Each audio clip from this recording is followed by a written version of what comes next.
Fala galera abençoada, paz do Senhor para todo mundo. Já chega deixando aquele like cristão caprichado. Se inscreve aqui no canal para não perder nada e me conta aí nos comentários de qual cidade, estado ou país você está me assistindo. Quero saber até onde a palavra do Senhor está chegando, hein? Hoje a gente vai mergulhar de cabeça em Êxodo, capítulo 34. Pensa num capítulo que é pura emoção, reviravolta e a prova viva da paciência de Deus. É tipo uma sequência de filmes, sabe? Êxodo 34. A reedição da aliança. Pra gente entender o que tá rolando, a gente precisa voltar um pouquinho no tempo. Lembra do episódio do bezerro de ouro? Pois é.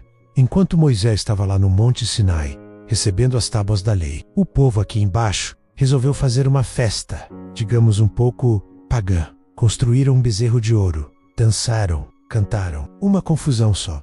Quando Moisés desceu do monte e viu aquela cena, o homem ficou bravo.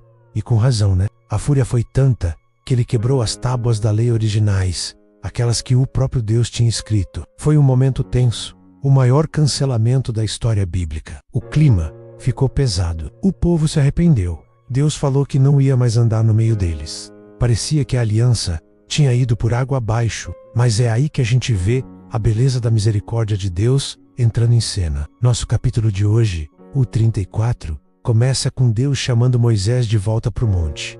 E a primeira instrução é: Moisés, meu filho, faz o seguinte, corta 2 tábuas de pedra, iguaizinhas às primeiras, porque eu vou escrever nelas de novo. Pensa só nisso. Deus não diz, já que quebraram, agora se virem. Não, ele deu uma segunda chance. Ele mesmo ia reescrever a aliança. Isso já nos ensina uma lição gigante. Não importa o tamanho da nossa falha, a graça de Deus é sempre maior, e Ele está sempre disposto a recomeçar conosco. Então, lá vai Moisés cedinho, com as 2 pedras novinhas em folha, subindo o Monte Sinai outra vez. E o que acontece lá em cima é simplesmente espetacular. Deus desce numa nuvem e proclama o seu próprio nome, a sua própria identidade. Ele passa diante de Moisés e diz: Senhor, Senhor, Deus compassivo e misericordioso, e grande em beneficência e verdade. Vamos parar um pouquinho aqui. Isso é poderoso demais. Deus não se apresenta como o Deus do trovão ou o Deus que castiga. A primeira coisa que ele faz questão de destacar sobre si mesmo é a sua compaixão, a sua misericórdia, a sua paciência e o seu amor. Ele continua dizendo que guarda a sua misericórdia para milhares, que perdoa a iniquidade, a transgressão e o pecado. Uau! Que declaração! No meio da crise, depois de uma traição feia do povo, Deus reafirma o seu caráter de amor e perdão. Claro, a justiça de Deus também é mencionada. Ele diz que não inocenta o culpado, o que mostra que nossas ações têm consequências. Mas o foco principal, a primeira coisa que ele quer que Moisés e todo o povo saibam, é sobre seu coração misericordioso. Moisés, ouvindo isso, não perde tempo. Ele se curva imediatamente, adora e faz um pedido ousado. Senhor, se achei graça aos teus olhos, por favor,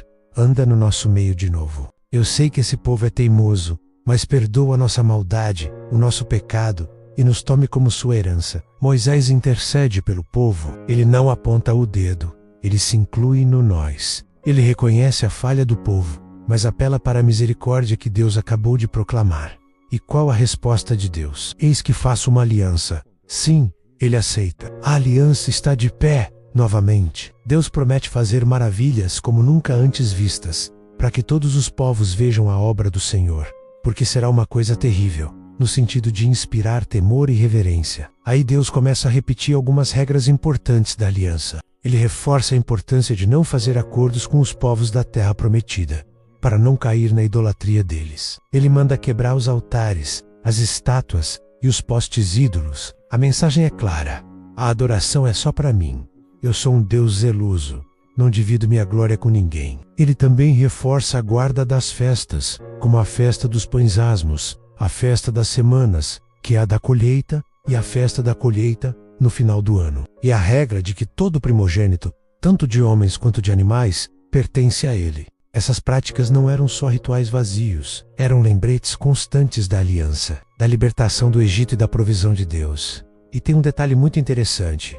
Deus fala sobre o descanso do sábado. Ele diz para descansar até mesmo na época do plantio e da colheita. Pensa na fé que isso exige. Numa sociedade agrícola, parar de trabalhar justo na época mais crucial do ano, isso é um teste de confiança. É Deus dizendo: confie em mim, eu vou cuidar da sua provisão. O descanso que eu ordeno é tão importante quanto o trabalho. Depois de dar todas essas instruções, Deus manda Moisés escrever tudo, porque era com base nessas palavras que a aliança estava sendo refeita. E aí vem o fato mais impressionante.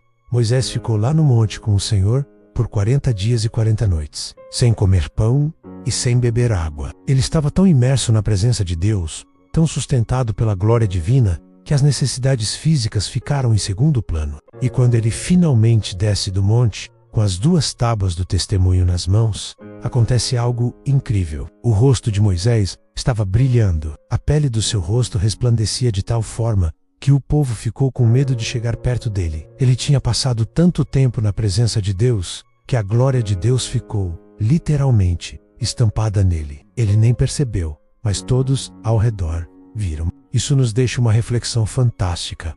Quanto mais tempo passamos na presença de Deus, em oração, lendo a palavra, mais nós refletimos a glória dele. As pessoas ao nosso redor podem não saber explicar o que é, mas elas percebem uma paz diferente, um brilho, uma luz que não vem de nós, mas vem de Deus. Arão e os líderes do povo se aproximaram, e Moisés contou tudo o que o Senhor tinha falado no monte. Depois, todo o povo de Israel veio ouvir, mas o brilho era tão intenso que quando Moisés terminava de falar, ele precisava colocar um véu sobre o rosto. Ele só tirava o véu quando ia falar com Deus de novo. Era um ciclo. Ele entrava na presença de Deus, seu rosto brilhava. Ele saía para falar com o povo e depois cobria o rosto. Êxodo 34 é um capítulo de restauração. Mostra que a nossa falha não é o fim da história. E mostra um Deus que é rico em misericórdia e que nos dá uma segunda, terceira, quarta chance. Mostra o poder da intercessão. Como a oração de Moisés mudou o destino de uma nação. E por fim, nos desafia a buscar a presença de Deus de tal forma que a sua glória brilhe através de nós. Então, qual é a lição para a gente hoje? Talvez você tenha quebrado algumas tábuas na sua vida. Talvez você tenha falhado, se afastado e acha que não tem mais conserto. Êxodo 34 grita para você: tem conserto sim. Deus está te chamando de volta para o monte. Ele quer reescrever a aliança dele no seu coração. Ele quer que você conheça o caráter dele, compassivo, misericordioso e perdoador. Então, meu irmão, minha irmã, o convite de hoje é simples. Suba o seu monte particular. Passe um tempo com Deus. Deixe Ele falar com você. Deixe a glória dele te transformar. E não se preocupe com as falhas do passado. A graça dele é suficiente. E para fechar, lembre-se sempre da mensagem que a gente aprende com tudo isso. Quando as coisas ficarem difíceis, quando você sentir que falhou, quando a ansiedade bater, apenas relaxe e ore. Entregue tudo nas mãos daquele que é especialista em restaurar alianças e fazer rostos brilharem. Obrigado por assistir até aqui. Que a paz do Senhor Jesus esteja com você e sua família. Não se esqueça de curtir e compartilhar este vídeo para abençoar mais vidas. Um grande abraço e até a próxima.